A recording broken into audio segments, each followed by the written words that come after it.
ಪ್ರೀತಿಯ ವೀಕ್ಷಕರಿಗೆ ನಮಸ್ಕಾರ. ಉತ್ತರ ಕೊರಿಯಾದಲ್ಲಿ ಇರುವ ರೂಲ್ಸ್ ಗಳನ್ನ ಕೇಳಿದ್ರೆ ನೀವು ಬೆಚ್ಚಿ ಬೀಳ್ತೀರಾ. ನಾರ್ತ್ ಕೊರಿಯಾದಲ್ಲಿ ರೂಲ್ಸ್ ಗಳನ್ನ ಕೇಳ್ತಾ ಇದ್ರೆ ನಿಮ್ಮ ತಲೆ ತಿರುಗುತ್ತೆ. ಅದು ಏನು ಅಂತ ಕೇಳ್ತೀರಾ? ಬನ್ನಿ ಈ ವಿಡಿಯೋದಲ್ಲಿ ನಾರ್ತ್ ಕೊರಿಯಾದಲ್ಲಿರುವ ರೂಲ್ಸ್ ಗಳ ಬಗ್ಗೆ ನೋಡ್ತಾ ಹೋಗೋಣ. ಅದಕ್ಕೂ ಮುಂಚೆ ನೀವೇನಾದರೂ ಇದೇ ಮೊದಲನೇ ಬಾರಿಗೆ ನಮ್ಮ ವಿಡಿಯೋನ ನೋಡ್ತಿದ್ರೆ ದಯವಿಟ್ಟು ನಮ್ಮ ಚಾನಲ್ಗೆ ಸಬ್ಸ್ಕ್ರೈಬ್ ಮಾಡಿ ನಮಗೆ ಸಪೋರ್ಟ್ ಮಾಡಿ ಸ್ನೇಹಿತರೆ. ಒಂದೊಂದು ದೇಶದಲ್ಲಿ ಒಂದೊಂದು ರೀತಿಯ ನೀತಿ ನಿಯಮಗಳು ಇರುತ್ತವೆ.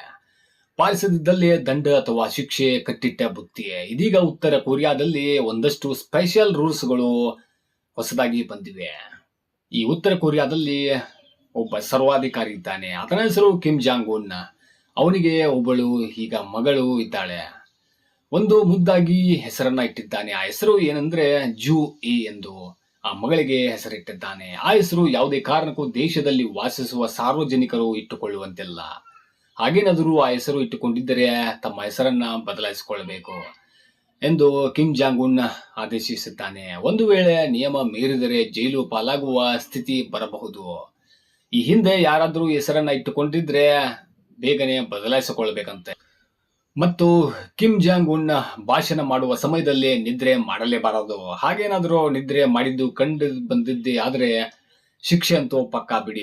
ಒಮ್ಮೆ ರಕ್ಷಣಾ ಸಚಿವರೊಬ್ಬರು ಕಾರ್ಯಕ್ರಮವೊಂದರಲ್ಲಿ ನಿದ್ರಿಸಿದ ನಂತರ ವಿಮಾನ ವಿರೋಧಿ ಬಂದೂಕಿನಿಂದ ಅವರನ್ನ ಕೊಲ್ಲಲಾಯಿತು. ಇದೊಂದು ಉದಾಹರಣೆ ಈ ಹಿಂದೆ ನಡೆದಿದೆ.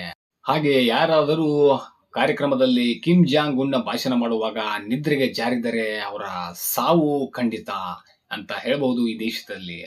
ಮತ್ತು ಈ ಉತ್ತರ ಕೊರಿಯಾದಲ್ಲಿ ಬಟ್ಟೆಗಳನ್ನ ಹಾಕುವಾಗ ಯೋಚಿಸಿ ತೊಡಬೇಕು. ಮಹಿಳೆಯರು ಇಲ್ಲಿ ಸ್ಕರ್ಟ್ ಗಳನ್ನ ಹಾಗೂ ಜೀನ್ಸ್ ಗಳನ್ನ ಧರಿಸುವಂತಿಲ್ಲ. ಹಾಗೆಯೇ ಬಿಕಿನಿಗಳನ್ನಂತೂ ಹಾಕುವ ಹಾಗೆಯೇ ಇಲ್ಲ. ಇದರ ಜೊತೆಗೆ ಇಲ್ಲಿನ ಜನರು ವಿದೇಶಕ್ಕೆ ಹೋಗುವಂತಿಲ್ಲ. ಇಲ್ಲಿ ವಿದೇಶಕ್ಕೆ ಹೋಗಲು ಯಾವುದೇ ಅವಕಾಶಗಳು ಇಲ್ಲ.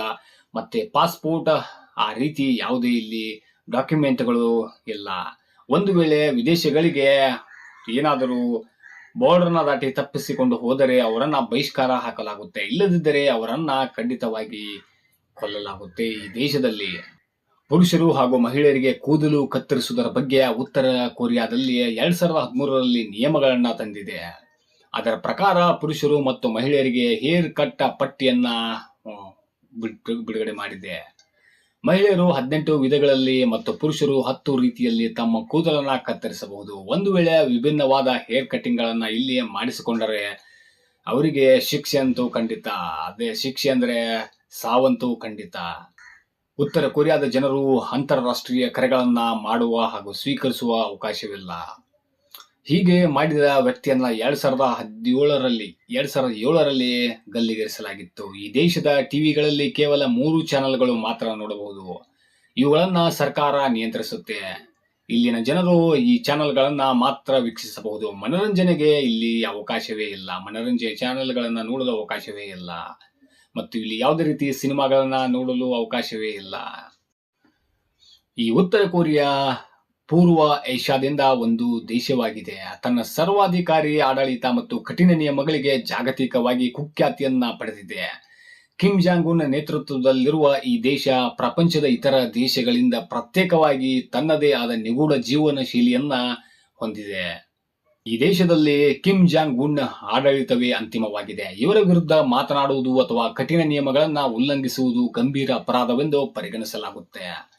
ಉತ್ತರ ಕೊರಿಯಾದಲ್ಲಿ ಜನರು ವಿದೇಶಗಳಿಗೆ ಪ್ರಯಾಣಿಸುವುದನ್ನ ನಿರ್ಬಂಧಿಸಲಾಗಿದೆ. ಮಹಿಳೆಯರು ಜೀನ್ಸ್ ಅಥವಾ ಸ್ಕರ್ಟ್ ಧರಿಸುವಂತಿಲ್ಲ ಮತ್ತು ಕೇಶ ವಿನ್ಯಾಸಕ್ಕೂ ನಿರ್ದಿಷ್ಟ ಸರ್ಕಾರ ನಿಯಮಗಳಿವೆ.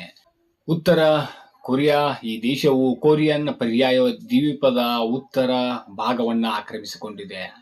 ಚೀನಾ ಮತ್ತು ರಷ್ಯಾ ದೇಶಗಳು ಇತರ ಗಡಿಯಾಗಿವೆ.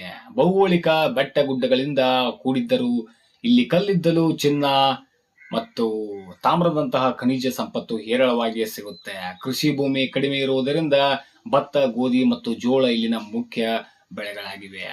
ಮತ್ತು ಈ ದೇಶದಲ್ಲಿ ಇಂಟರ್ನೆಟ್ ಸಂಪರ್ಕ, ದೂರದರ್ಶನ ಮತ್ತು ವಿದೇಶಿ ಮಾಧ್ಯಮಗಳ ಪ್ರವೇಶದ ಮೇಲೆ ಸರ್ಕಾರ ತೀವ್ರ ನಿಗಾ ಇಟ್ಟಿರುತ್ತೆ. ಇದೊಂದು ನಿಗೂಢವಾದ ದೇಶ ಅಂತ ಹೇಳಬಹುದು. ಇದು ಜಗತ್ತಿಗೆ ಹೋಲಿಸಿದರೆ ಜಗತ್ತಿನಲ್ಲಿ ಒಂದು ಬೇರೆ ಸಪರೇಟ್ ಆಗಿ ವಾಸಿಸುತ್ತಿರುವ ಒಂದು ದೇಶ ಅಂತ ಹೇಳಬಹುದು.